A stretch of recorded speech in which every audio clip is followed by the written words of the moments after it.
स्क्रीनवर दिलेला हा आकडा पहा. इतक्या मोठ्या प्रमाणात ठेवी बँकेत ठेवलेल्या आहेत. हा आकडा इतका मोठा आहे की तुम्हीच वाचून पाहिलेला बरा, म्हणून तो थेट तुमच्या स्क्रीनवर दाखवलेला आहे. भारतातील एचडीएफसी बँक बुडण्याच्या मार्गावर आहे का? खातेदारांचे पैसे बुडणार आहेत का? गेल्या काही दिवसात अशाच चर्चा होताना दिसत आहेत. देशातील नावाजलेली बँक एचडीएफसीचे शेअर सध्या घसरत आहे, धडाधड घसरत आहे.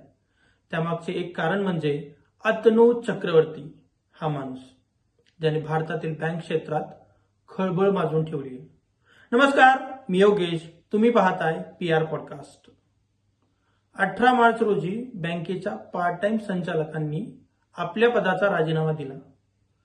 हा राजीनामा दिला तर तो अचानक होता. बँकेच्या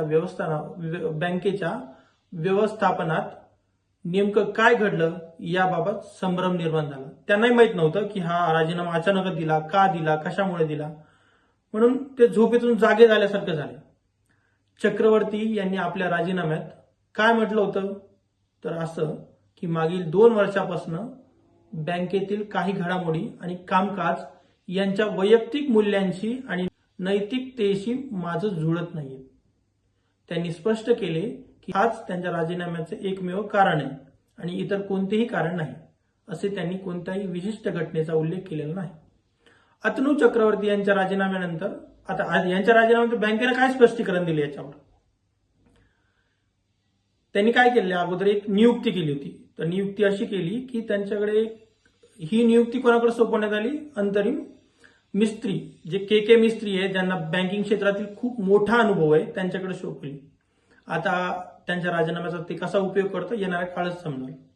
दरम्यान एचडीएफसी मधील सद्यस्थिती पाहता आरबीआयच्या अधिकृत माहिती पत्रकातून दिलेल्या माहितीनुसार बँकेची वित्तीय स्थिती पूर्णतः व्यवस्थित असून कोणत्याही खातेधारकावर अतनू चक्रवर्ती यांच्या राजीनाम्याचा परिणाम होणार नाही असं ते म्हणतात बरं का.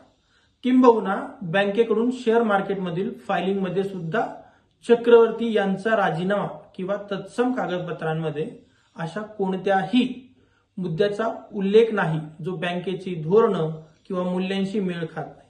मात्र तरीही बँकेकडून या प्रकरणाचा सखोल तपास करण्यासाठी एक्सटर्नल काउन्सिल बसवण्यात आली.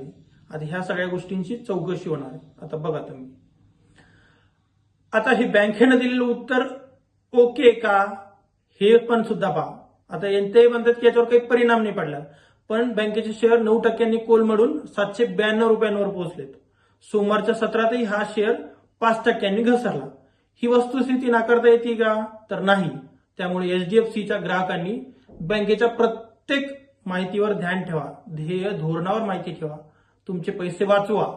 ही माहिती तुम्हाला कशी वाटली नक्की सांगा. नमस्कार, मी योगेश, तुम्ही पाहत होता PR पॉडकास्ट.